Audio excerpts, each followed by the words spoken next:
Salve tricolores progressistas, tricolores antifascistas, torcedores de outros clubes, aqui é o Denis do Bloco Tricolor Antifa, certo? E vamos para mais um vídeo falando aí sobre os jogos do São Paulo e alguns assuntos aí muito pertinentes.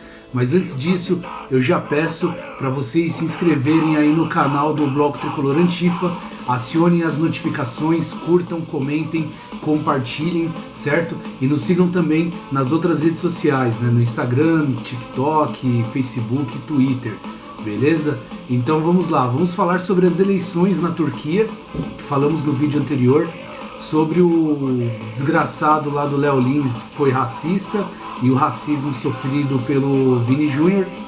Falaremos sobre o jogo de ontem, né, do São Paulo 2-0 no Puerto Cabello pela Sul-Americana. Falaremos sobre as finais, né, os playoffs, as finais da NBB que o São Paulo, né, vai disputar contra o SESI Franca. Falaremos sobre os jogos do futebol feminino e os próximos jogos, né, do masculino, feminino e basquete, certo? Então, né, para começar, vamos falar aí sobre o caso de racismo, né, a medida judicial em relação àquele arrombado lá do Léo Lins, né? É um humorista que, assim, muitos dos membros do Bloco Tricolor Antifa nunca viram graça nenhuma nele. Aliás, todo mundo, né? Isso é um consenso, né? Aquele maluco lá, ele tá merecendo levar um sacode já tem um tempo, né? Por que eu digo isso? Porque todo o humor dele é baseado em pedofilia, em piada racista, né? Piada homofóbica. Então é um cara que ganha dinheiro, né, perpetuando preconceitos, perpetuando e fomentando a violência, né, contra as minorias. E o pior é que tem um bando de burguês fascista, né, que paga para ouvir um lixo desse, né? Então o cara, ele ganha dinheiro fomentando e perpetuando o preconceito.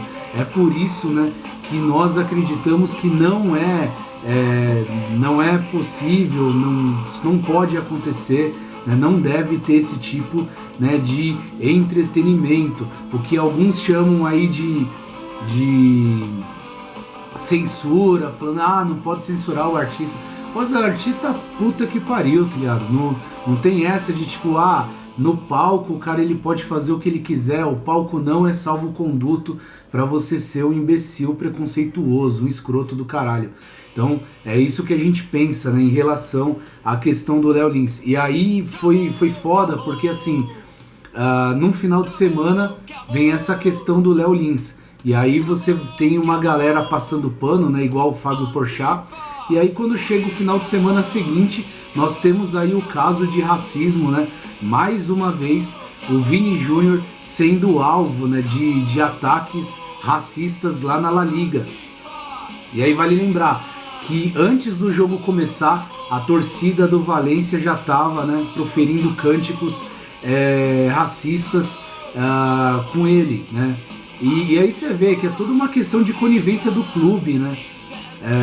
Do clube, da La Liga, enfim, os próprios jogadores ali, eles teriam que ter sido mais enérgicos ali, a pressionar a arbitragem. E aí o Vini Júnior, ele se viu ali meio que sozinho, né? Tudo bem, teve apoio do Militão, outros jogadores, mas assim, é foda, deve ser horrível você ver um estádio inteiro, né, te xingando de macaco, né? Então toda a solidariedade aí pro Vini Júnior. O Bloco Tricolor Antifa lançou uma nota no Instagram, no Twitter, Facebook e no YouTube, né, na comunidade do YouTube. E aí eu vou falar um pouquinho, né, sobre essa nota, né? Então assim, nós escrevemos que é mais um caso de racismo na Espanha envolvendo, né, o Vini Júnior. Esses casos, eles têm sido recorrentes nos últimos meses, né, nos últimos tempos, e não é de se espantar que isso esteja acontecendo em alguns países europeus, principalmente na Espanha, né? E aí tem duas coisas importantes para a gente analisar, né, em relação a isso. Primeiro, aos resquícios aí do franquismo, né, do regime fascista do Francisco Franco. Embora a Espanha ela não seja governada, mas uma forte relevância do Vox, né, o partido de extrema direita também, né? E o segundo ponto aí, a imigração para a Europa tem crescido muito nos últimos anos devido a todas essas guerras aí fomentadas pelo imperialismo. As guerras no Iraque, no Afeganistão, a guerra da Síria, né, que é um desdobramento da Primavera Árabe, a guerra no Iêmen, né, as guerras do Sudão, da Etiópia e as demais guerras civis ali da África faz com que esse processo se torne cada vez mais acelerado. Com essa soma de fatores, isso fez com que grupos fascistas de extrema direita voltassem a ganhar força na Espanha nos últimos anos e em outros países também, né? E da mesma forma que a gente tem a veia operária, a veia antifascista em algumas torcidas, como a do Osasuna, do Rayo Vallecano, né? Você tem também a ascensão, né, de torcidas de extrema direita, né? De ultras de extrema direita, como essa porra dessa merda aí, dessa ultra aí do Valência, né? E aí, mudando de assunto agora, galera, vamos falar sobre as eleições na Turquia. Então, é as eleições mais importantes da história recente da Turquia. O primeiro turno terminou com 49,49% dos votos para o Erdogan, ele quase levou, né, no primeiro turno, e o adversário dele, né, o Kemal Kılıçdaroğlu, ele teve 44,79% dos votos. E aí é importante dizer que o segundo turno ele vem aí, vai ser agora no final de semana, agora dia 28 de maio, né? O Erdogan ele antecipou as eleições porque ele estava perdendo popularidade devido à alta inflação, principalmente no ano passado, né? Que atingiu os 85,5%. E corroeu aí o poder de compra das famílias turcas, né? Atualmente a inflação ela vem caindo, né? Gradualmente todo mês, e pelo que eu vi antes de gravar esse vídeo, no momento a inflação na Turquia ela está em 43,7%, que ainda é muito alto, né? E o Erdogan ele tomou algumas medidas para ver se ele conseguia aumentar a popularidade, né? E ali por baixo dos panos ele também tem utilizado aí o aparato estatal para tentar se manter no poder, né? Então ele aumentou o salário de servidores públicos em 45% há 5 dias do primeiro turno, umas medidas aí que lembram o que o verme fascista, o Bolsonaro, fez aqui no Brasil para tentar ganhar as eleições. O Erdogan ele também lançou uma campanha de 32 horas de permanência na rádio e TV, contra 32 minutos do oponente, né, do Kılıçdaroğlu, e várias fake news aí supostamente financiadas pela Rússia.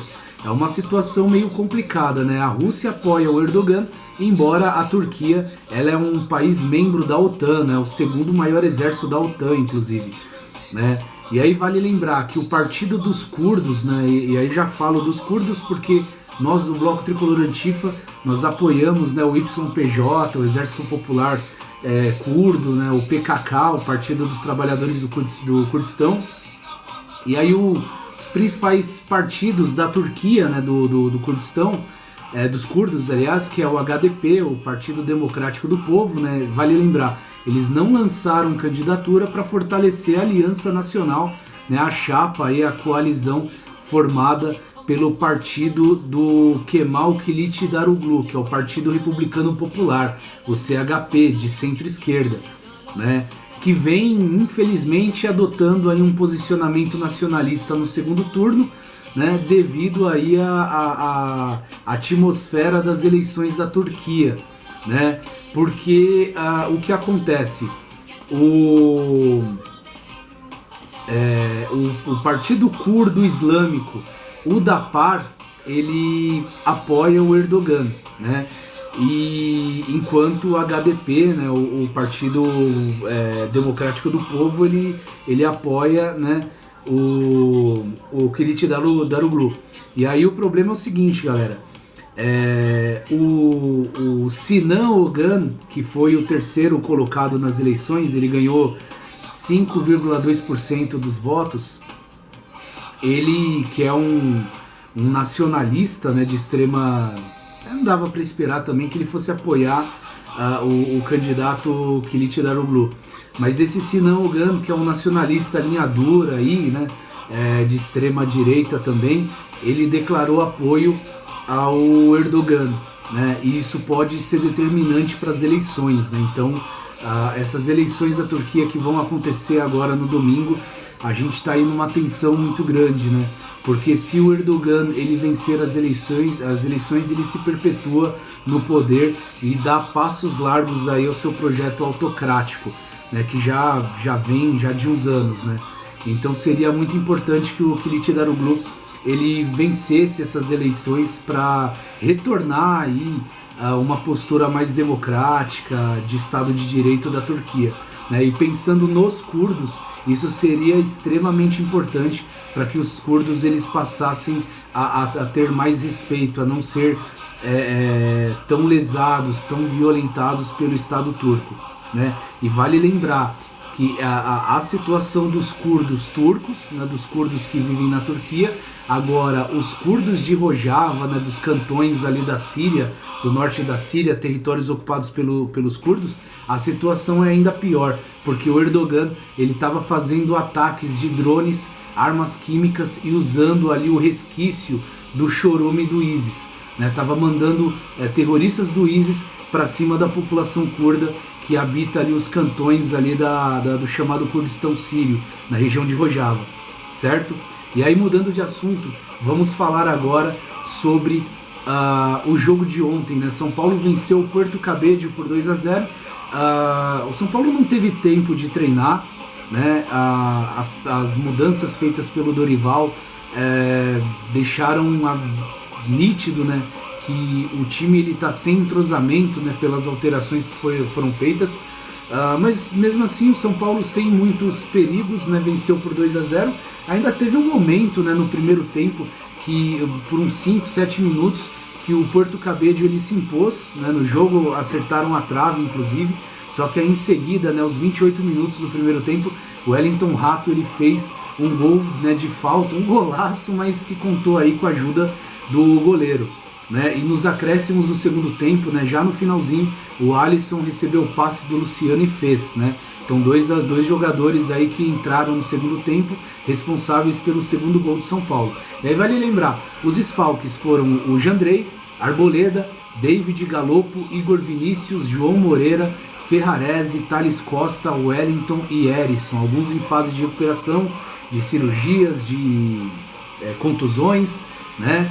E ainda tem os dois refugos aí, né? Que é o André Anderson, tem uma pubalgia eterna, né? Nunca vai se curar, mas tá acabando o contrato. E o Felipe Alves, né? Que veio emprestado do Fortaleza, que tá fora dos planos. Aí o Dorival não quer mais ele. Acho que ele não aceitou o banco, né? Pro Rafael, que tá jogando cada dia melhor.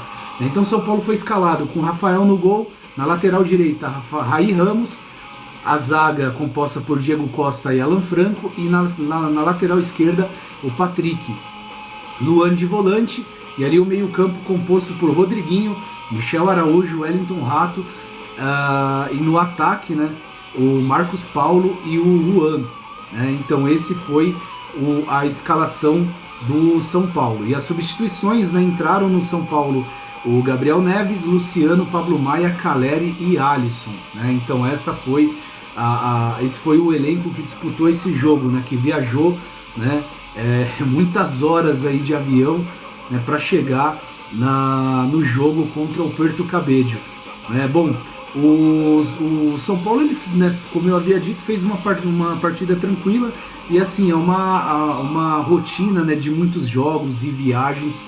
Então o Dorival mal tá tendo tempo para treinar o time do São Paulo. Então assim, tá ótimo, resultado de 2-0, mas não foi um bom jogo do São Paulo, mas tá ótimo. E vale lembrar, né, que no sábado o São Paulo goleou o Vasco por 4-2, jogou muito no Morumbi lotado, né, o recorde do brasileiro até o momento. No sábado agora, dia 27 de maio, o São Paulo recebe o Goiás às 9 horas da noite no Morumbi. São Paulo é o 8º colocado com 12 pontos, né, no brasileiro em 7 jogos. São 3 vitórias, 3 empates e 1 derrota, né, que foi na abertura do brasileiro pro Botafogo, que é o líder, né. De lá para cá o São Paulo não perdeu mais. Na quinta-feira, dia 1º de junho, o São Paulo recebe o Sport pelas oitavas da Copa do Brasil, às 7h30, né. No São Paulo venceu o primeiro jogo por 2-0, pode até perder por 1-0 que avança, né. E aí depois o São Paulo enfrenta o Grêmio no dia 4 de junho, domingo, lá no Rio Grande do Sul, às 4 horas pelo Brasileirão. E aí depois, né, na quinta-feira, dia 8 de junho, o São Paulo recebe o Tolima, lá no Morumbi, às 7 horas da noite. Na Sul-Americana, o São Paulo ele é o líder do Grupo D, com 10 pontos em 4 jogos, né? São 3 vitórias, um empate, né? 6 gols a favor e a defesa zerada, né? Então esses são os números do futebol masculino. Agora vamos falar do futebol feminino, né? No dia 15 de maio, agora foi segunda-feira, São Paulo empatou com o Flamengo pelo Brasileirão, né, feminino por 1-1, e no domingo, dia 21, domingo agora, venceu em casa o Atlético Paranaense por 3-0, com gols da Pardal, Mariana Santos e Aline. A equipe está em 7º lugar, né, com 19 pontos em 12 jogos. Enquanto eu estou gravando o vídeo, é importante aí dizer que o São Paulo está jogando, né, o elenco feminino está jogando contra o Santos. Eu vou dar uma verificada aqui no placar, quase no final do jogo, tá 1-1, né? Então São Paulo está empatando com o Santos nesse momento, né? Enfim, e aí no Paulistão feminino, né? Então o São Paulo agora está indo para 4 pontos, né, em 2 jogos. Uma vitória, uma derrota e está empatando agora, né, o 5º colocado, né, e aí vamos lá, né, no Brasileirão é o 7º colocado com 19 pontos em 12 jogos, né, no Brasileirão, próximo jogo do futebol feminino será contra a Ferroviária nesse sábado, dia 27, né, fora de casa, e depois no dia 3 de junho São Paulo recebe o Real Brasília às 3 da tarde, né.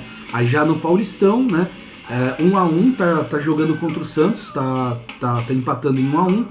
O São Paulo venceu o Pinda por 1-0, né, nessa semana.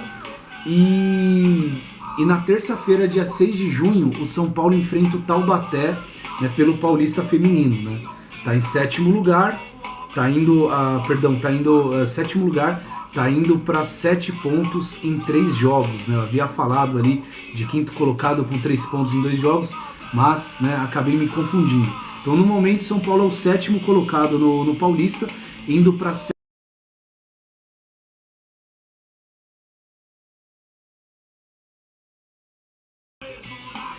E aí agora falando sobre o basquete, né, São Paulo está na final da NBB, né, o São Paulo ele varreu o Flamengo, né, nesse último final de semana. Ou seja, o São Paulo venceu os 3 primeiros jogos dos playoffs das semifinais, né?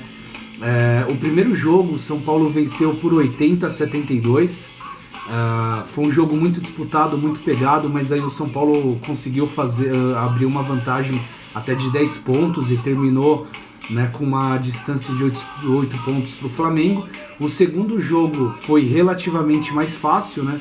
O São Paulo ganhou de 96-79, chegou a abrir 17 pontos de vantagem.